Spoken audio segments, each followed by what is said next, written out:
Pada akhirnya, Alexa menoleh ke arah Nagita yang gugup dan bertanya, "Nagita, apakah kamu merasa terganggu dengan kehadiran Kenzi?"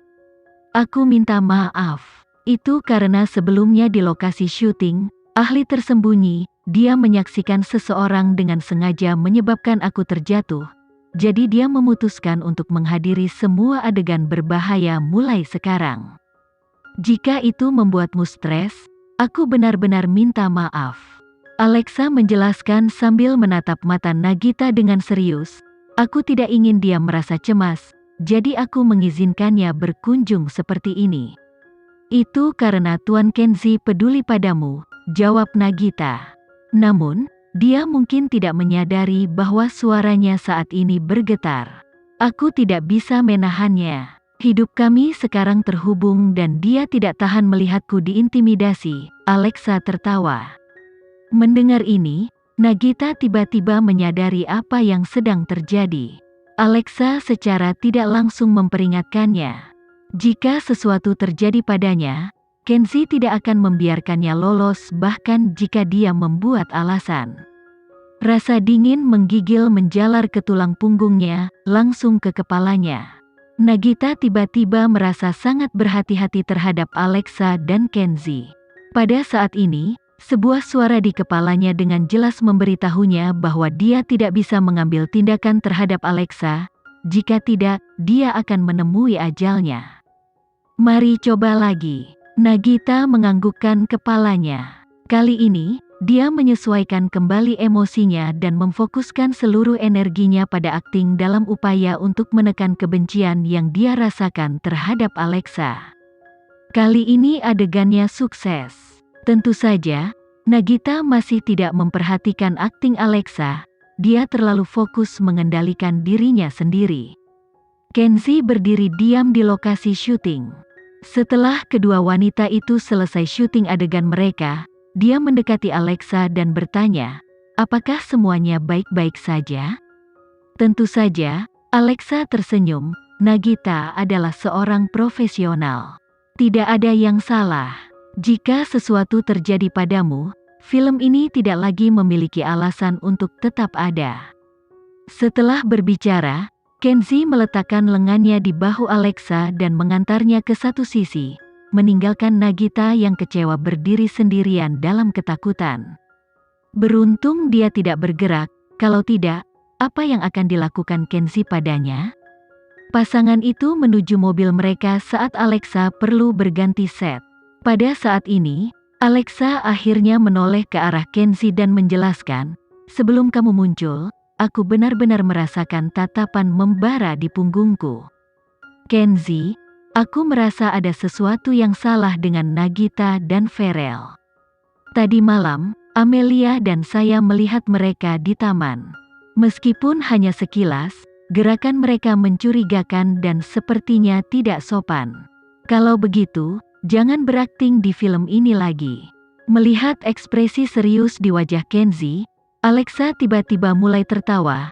"Aku yakin dengan peringatanmu, Nagita tidak akan berani melakukan apapun mulai sekarang. Dia pasti takut padamu. Terlebih lagi, aku sudah memberitahumu tentang masalah ini, bukan karena saya ingin mundur dari film tersebut, namun karena saya ingin menyelesaikan masalah. Suamiku, aku yakin kamu tahu bahwa aku mampu menyelesaikan masalah seperti ini sendirian. Tapi, aku tidak pernah menyembunyikan apapun darimu. Selain bekerja bersama sebagai pasangan, aku ingin kamu tahu bahwa aku tidak akan pernah mengambil keselamatanku ringan. Begitu sesuatu yang tidak biasa terjadi, aku akan segera memberitahumu." Kenzi menatap Alexa saat dia menariknya ke pelukannya dan mencium keningnya. "Tidak peduli apa yang terjadi, aku di sini. Tapi, aku harus mengingatkanmu untuk memberi perhatian khusus pada Farel. Pikiran pria selalu lebih tertutup daripada pikiran wanita." Alexa tersenyum mendengar peringatan ini. "Di seluruh dunia ini, kamu adalah satu-satunya yang bisa membuatku rela menyerah. Ketika menyangkut orang lain, aku tidak akan mudah kalah." Tentu saja, Alexa selalu tahu hal yang benar untuk dikatakan pada Kenzi. Jadi, dia tidak punya alasan untuk menghentikannya syuting. Tentu saja, idealnya menyelesaikan film ini dengan aman. Tapi, jika seseorang mempunyai niat buruk, aku tidak mudah untuk menindas.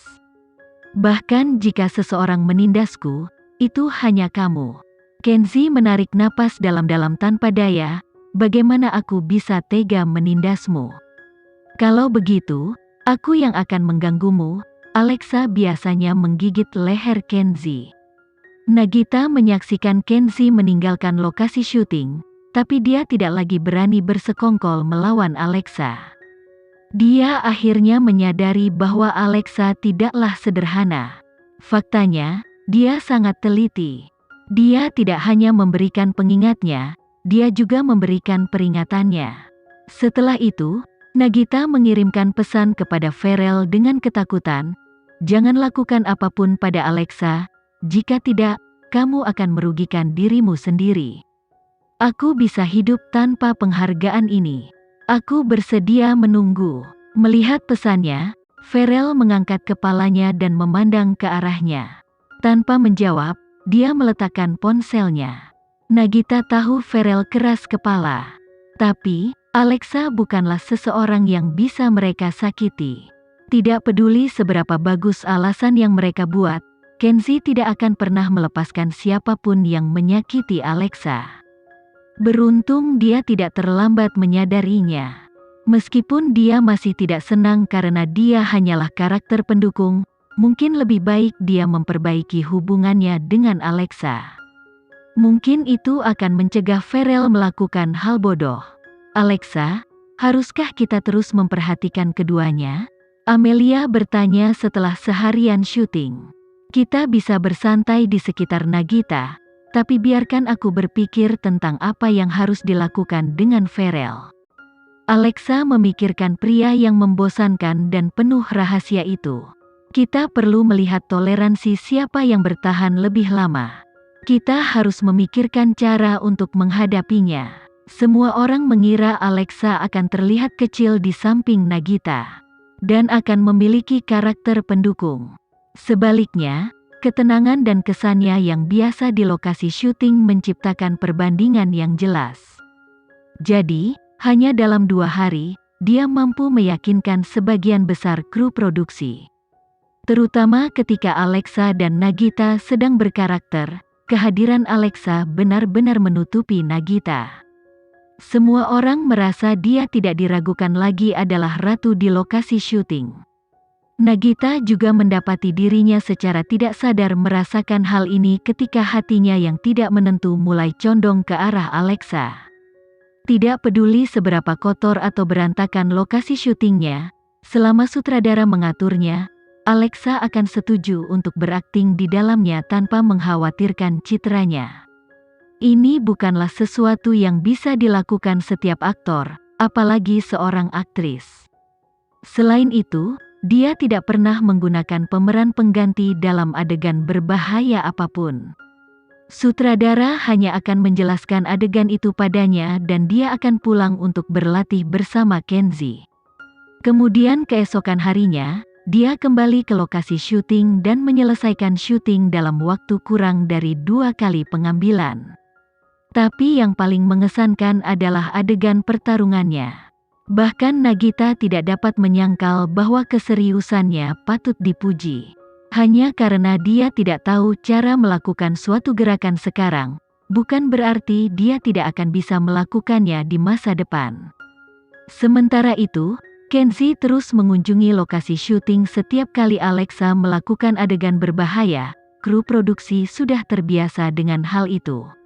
Setiap kali Wildan menjadi terlalu bersemangat di lokasi syuting, dia akan menoleh ke arah Kenzi dan berseru, "Tuan Kenzi, aku belum pernah bertemu aktris yang lebih serba bisa." Dia menyesuaikan diri dengan begitu cepat. Pada saat ini, Kenzi selalu menganggukkan kepalanya dan berkata, "Aku tahu. Latih dia dengan baik, jangan biarkan bakatnya sia-sia. Makan malam untuk semua orang ada padaku malam ini." Bibir Kenzi melengkung ke atas saat dia memberi penghargaan kepada kru. Nagita berdiri di satu sisi dengan sabar menunggu pengambilan gambarnya. Setiap kali dia melihat Kenzi di lokasi syuting, dia tanpa sadar akan menjadi panik. Ini karena dia takut Kenzi akan mengetahui bahwa dia pernah mempunyai niat buruk terhadap Alexa. Sementara itu, setiap kali dia melihat Farel, dia akan merasa sangat bersalah. Dia tidak yakin apakah dia sudah menyerah pada rencana awal mereka, atau apakah dia melakukan sesuatu secara rahasia. Saat ini, dia tiba-tiba menerima pesan dari Farel, "Tunggu sebentar lagi." Jantung Nagita berdetak kencang. Dia ingin menanggapinya, tapi dia takut seseorang akan mengetahui apa yang dia lakukan. Jadi dia memutuskan untuk membujuknya agar tidak melakukan sesuatu yang bodoh saat mereka berduaan saja nanti. Sekian dulu ya video kali ini, kita lanjutkan lagi videonya di lain waktu. Oh iya, bagaimana menurut kalian? Semoga bisa sedikit menghibur kalian semua. Untuk teman-teman yang baru nonton jangan lupa subscribe ya hehehe. Dan kalau teman-teman ada yang ingin gabung langganan bisa langsung gabung saja untuk dapat fitur yang menarik dan sedikit membantu Mimin. Terima kasih banyak sudah menonton, sampai jumpa lagi, bye bye bye.